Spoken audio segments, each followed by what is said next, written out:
प्रदोष के समय पर, उससे पहले लक्ष्मी और दरिद्रता फिर भ्रमण पर निकलती है।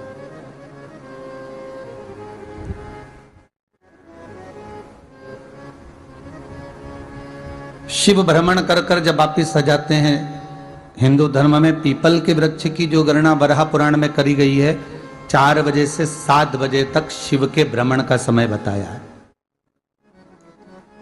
शाम को। तो 7 बजे से लेकर फिर रात्रि 9 बजे तक लक्ष्मी और दरिद्रता फिर भ्रमण पर जाती है। इनका एक समय निश्चित है महाराज। भ्रमण कर कर आ जाना। अब इस बीच में जब लक्ष्मी और दरिद्रता दोनों निकल कर जा रही हैं, तो दोनों एक भाव रख कर जाती हैं कि आज हमको कहां प्रवेश करना।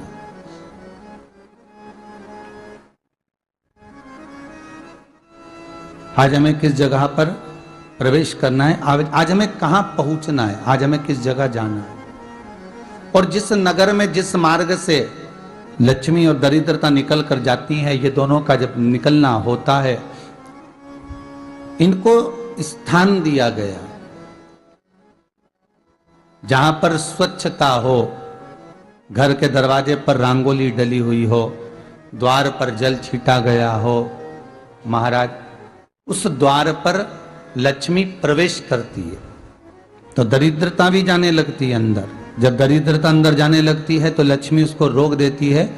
पहले मैं देखकर आती हूं कि तेरे लिए स्थान है कि नहीं, तू यहां रुक।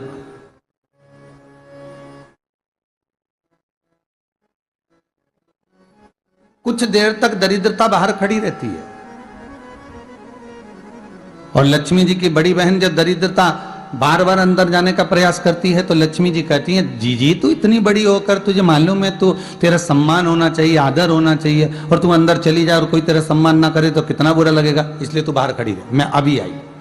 अंदर जाती है और जब लक्ष्मी जी भ्रमण कर लेती हैं, अंदर प्रवेश कर कर आती हैं और प्रवेश कर कर आती हैं तो दरिद्रता पूछती है चले अंदर। तो लक्ष्मी जी कहती हैं, तुझे मालूम नहीं है क्या जी कि जिस घर में मैं प्रवेश कर जाती हूं उस घर में फिर दरिद्रता नहीं जा सकती, क्योंकि यह तेरा वचन था, यह तेरा वचन था। अपन दोनों का जब मंगल विवाह हुआ था, मेरा विवाह जब नारायण के साथ में हुआ और तुम्हारा विवाह जब दुस्साह मुनि के साथ हुआ, दरिद्रता का विवाह दुस्साह मुनि के साथ हुआ।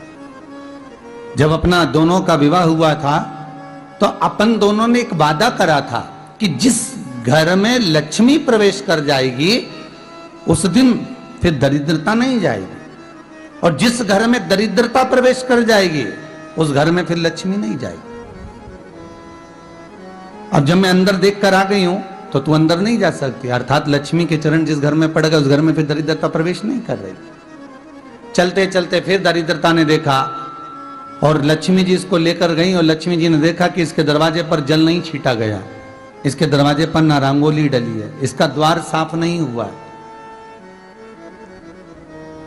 इसके द्वार पर दीप नहीं है, इसके द्वार पर कलश नहीं है, इसके दरवाजे पर ढेर सारा कचरा पड़ा हुआ है, कोई स्वान कोई कुत्ता गंदगी भी कर कर चला गया है, कहीं बिल्ली ने गंदगी कर रखी है, कहीं जीवों ने कुछ गंदा गिरा रखा है।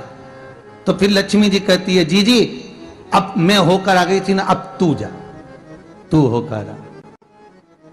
और दरिद्रता प्रवेश करती है तो अंदर जाकर क्या देखती है दरिद्रता कि इतनी सवेरे से मैं घूमने इनके दरवाजे पर आई और ये तो सब चादर तान के चकाचक गुर्राटा भर भर कर सो रहे हैं।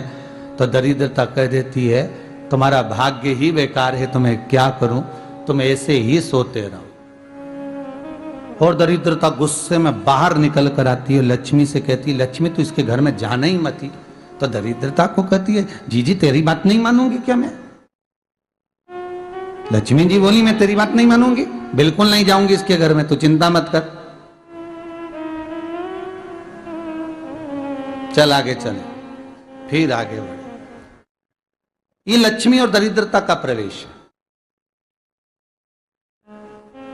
आपके घर का द्वार आपके घर का दरवाजा। फिर निवेदन करूंगा एक बहुत सुंदर बात, हमें महाराष्ट्र से सीखना चाहिए, हमें साउथ से सीखना चाहिए, दक्षिण से। जिस समय पर भक्ति देवी यमुना जी के घाट पर रो रही थी अपने पुत्र ज्ञान और वैराग्य को गोदी में लेकर, समय देवऋषि नारद ने एक प्रश्न किया था कि तुम कहां पर पोषित हुई हो, तुम्हें ऊर्जा कहां से प्राप्त हुई? तो कहा मैं गुजरात से तो चली हूं। और वहां से चलती चलती भक्ति देवी कहती है मैं बहुत दुखी होकर, बूढ़ी होकर, द्रवित होकर, बड़ी दुख में वहां से चलते चलते जब मैं महाराष्ट्र में पहुंची तो मैंने वहां जाकर देखा कि वहां पर लोग हर पल हर घड़ी ब्रह्म मुहूर्त में उठकर स्मरण करते हैं, नाम जाप करते हैं और दरवाजे पर जल छीट कर रंगोली डालते हैं। तो कह रही है कि वहां पर मैं थोड़ी अवस्थावान होने लगी, वहां मुझे अच्छा लगने लगा।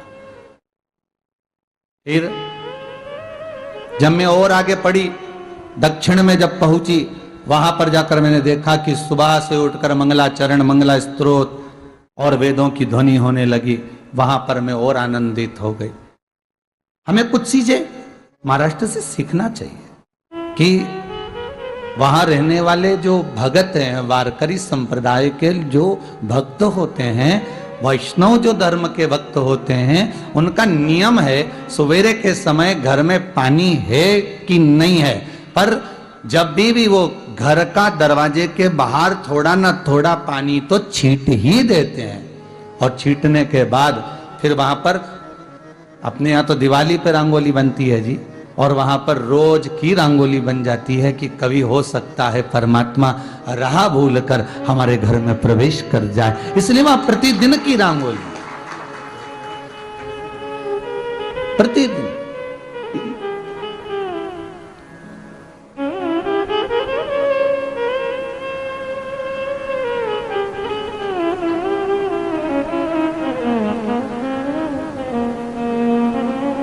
हमें सीखना चाहिए थोड़ा सा। आज के जमाने में तो बहू अपने कमरे की झाड़ू लगा ले, वो ही बहुत बड़ी बात है। हो खड़ी खड़ी बहू ये देखती रहेगी कि नौकरानी सही से झाड़ू लगा रही, वहां से लगा के लाओ, इधर से हेड के ले जाओ, वहां से कचरा सोरो, वहां से पोछा लगाओ। खड़ी रहेगी, उंगली से बताती रहेगी, पर इतना नहीं बनेगा कि सेविका से, नौकरानी से, दासी से कह दे कि तू मम्मी पापा के कमरे की लगा ले, मैं मेरे कमरे की लगा लूंगी, तू जा उधर। थोड़ा दया का भाव अगर होता तो उसके मन में भी आता कि मेरी बड़ी सेठानी तो अपनी जगह पर है, पर छोटी तो सेठानी की भी बड़ी सेठानी है जो मुझ पर करुणा करती रहती है। पर बड़ी तो कहे कि बेटा रहने दे, तू उधर ले जा, जब भाभी के कमरे में देख ले जा, उसके बच्चों का बड़ा फैलारा रहता ना, तो उधर देख ले जा, तो जरा उधर मां उधर भेज रही है।